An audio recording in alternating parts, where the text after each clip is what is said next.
बिस्मिल्लाहिर्रहमानिर्रहीम। अस्सलामुअलैकुम फ्रेंड्स, कैसे हैं आप सब। उम्मीद करती हूँ सब खैरियत से होंगे। आज हम बना रहे हैं मूंग मसूर की कनौर क्यूब वाली दाल, जो कि बहुत मज़े की बनती है। आप ज़रूर ट्राई कीजिएगा। इसके लिए मैंने मसूर की दाल ले ली है और अब मैं इसमें मूंग की दाल ऐड करूँगी। आप जितनी बनाना चाहें अपने क्वांटिटी के हिसाब से लीजिएगा।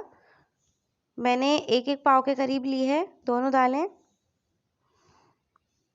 और अब मैं इसको अच्छी तरह वॉश करूँगी, इसको अच्छी तरह साफ़ करूँगी, वॉश करूँगी। उसके बाद मैं इसमें कनौर क्यूब ऐड करूँगी।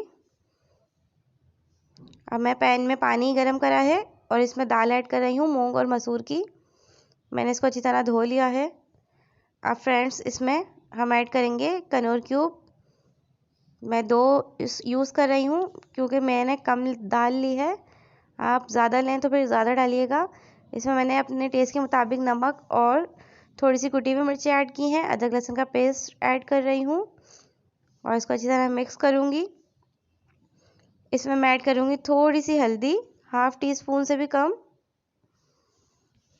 ज़रूर ट्राई कीजिएगा, बच्चों को तो ये बहुत ही पसंद आती है दाल, बहुत अच्छा फ्लेवर आता है। ये देखें फ्रेंड्स, मैंने इसको 30 मिनट तक शायद पकाया है और ये तैयार हो चुकी है काफ़ी हद तक। अब मैं इसमें बघार की तैयारी करूँगी। मुझे इतनी ही गाढ़ी रखनी थी। पैन में ऑयल गरम किया है। मैंने प्याज लिया है, लहसुन लिया है और गोल वाली मिर्चें और थोड़ा सा ज़ीरा। अब मैं इसमें इन 3 से 4 चीज़ों का बघार लगाऊंगी और बघार लगाने के बाद ये हमारी मज़ेदार सी दाल तैयार है। अगर आपको पसंद आए तो कमेंट्स में ज़रूर बताइएगा। चैनल को सब्सक्राइब कीजिएगा, लाइक कीजिएगा, शेयर कीजिएगा। दुआ में याद रखिएगा। अल्लाह हाफिज़।